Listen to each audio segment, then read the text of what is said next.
Since it's Halloween, we're talking horror still, and I thought that it might be interesting, or at least fun for myself even, just to kind of reflect on what it was like going into a video store and going through the horror section. Particularly that sensation, that spine-tingling feeling you got when you were very young, and you'd go through the horror section and you'd see this incredible artwork on DVD and VHS covers that were very eye-catching and very terrifying. So I guess I'll ask you guys, whoever watches this as well, what are some cover arts that really stuck out to you when you were a kid? You can leave that in the comments if you want. I just wanted to mention and shout out a couple that really caught my eye, both because the artwork is impressive, or, you know, it's just really good marketing, and also just because I kind of like reflecting on this stuff. Nostalgia is always good fun, and always good to keep that depression going, that feeling of you'll never have the same wonder that you had when you were a kid. Anyways, so yeah, some of the DVDs and VHS covers that really used to catch my eye were a lot of the Nightmare on Elm Street ones that you'd see, particularly Nightmare on Elm Street 2, Freddy's Revenge. But the cover itself really was eye-catching to me. I was like, what does this mean? I remember being a kid and looking at it and being like, what's going on here?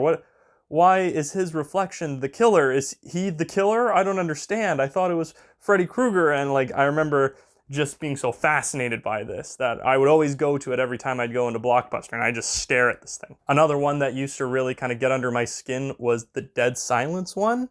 I don't know what it was about this creepy doll, because I'm not afraid of dolls usually. Like, I'm not afraid of like Chucky. The Annabelle movies never really did it for me. I don't have this fear of dolls that some people do, but there's something just particularly creepy about the Dead Silence cover. And I don't know what it is. Maybe it's the elongated finger, but it just kind of trips me out a little bit. Not sure why.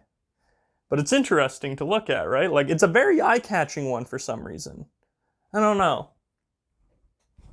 Moving on, another personal favorite of mine, or favorites of mine in hindsight. As a kid, they weren't favorites of mine for sure, but the Saw movies.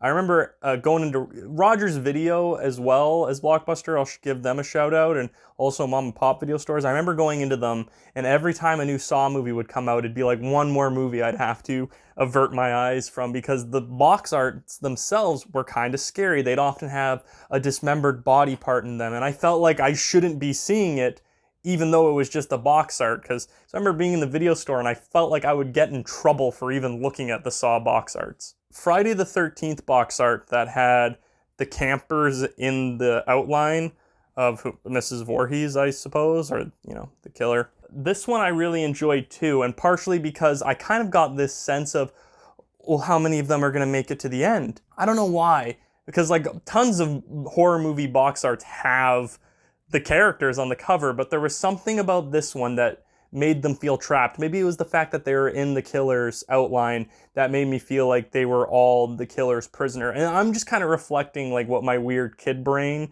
conjured up. It doesn't really make sense as I'm describing it now, but for some reason I had this feeling of the fact that they were inside the outline of Mrs. Voorhees, even though I didn't know it was Mrs. Voorhees at the time, meant that they were trapped to her, and that they were stuck within her, and that it was her world and her campsite. Again, I didn't know it was Mrs. Voorhees at the time, but I remember feeling like the characters were trapped. It had absolutely nothing to do with the movie. I wouldn't watch the original Friday the 13th till many years later, but I remember getting that feeling every time I'd see this on the shelf in Blockbuster. The Final Destination movies were big ones, and I remember every time I'd see them, and the fact that the movies were coming out, like the sequels were coming out so regularly, you know, it would seem like I'd go into the video stores, oh, there's Final Destination, and then I'd feel like I'd go in there, you know, in reality like a year or two later, but I felt like, you know, the very next day it'd be like, oh shit, there's another one of these? And the fact that they grew really drew my interest in. I realize this video is a little bit pointless. It's just something I kind of wanted to gush about. I appreciate you watching if you did actually watch all the way through, and I am genuinely curious. What were horror films that really stuck out to you? Like I said, big ones for me were Dead Silence, the first Friday the 13th, Nightmare on Elm Street Part 2, the Saw and Final Destination movies. I could have gone into a lot more detail, but those were the big ones that really stuck out to me as a kid. If you had any that really stuck out to you, let me know. Before we go though, I just remembered a Ghost Ship. This one always, like, I'd always look at it and it confused the hell out of me. I used to wonder, was the ship a ghost? Was it just haunted? Was it a ghost on a ship? Like, I had all these questions, and for some reason, I always thought that Ghost Ship, The Mist, and The Fog were the same movie, so I'd always get confused when I'd see The Fog on the shelf, and I'd be like, I thought this one had a boat in it for some reason. And I was a small kid. I never rented or watched any of these movies until I was probably a much older teenager. But I was still like completely dumbfounded by the fact that The Fog, The Mist, and Ghost Ship weren't the same movie. Might have had something to do with the fact that there was mist and fog on the cover, and my dumb kid brain didn't like, the titles are different, Ben. They're not the same movie. It just didn't register for some reason at a very young age. This is a very rambly video. I can't imagine people enjoying it too much. Let's increase that spookometer. So we're doing pretty good right here. Oh my. Let's just go. Ooh. Oh, I spilt over a little bit. Very spooky. For some reason, this dry erase marker really doesn't want to cooperate, but there we go. We're making some pretty decent progress. We got to get some real spooky shit going. I got a bunch of hair on it. That's kind of gross.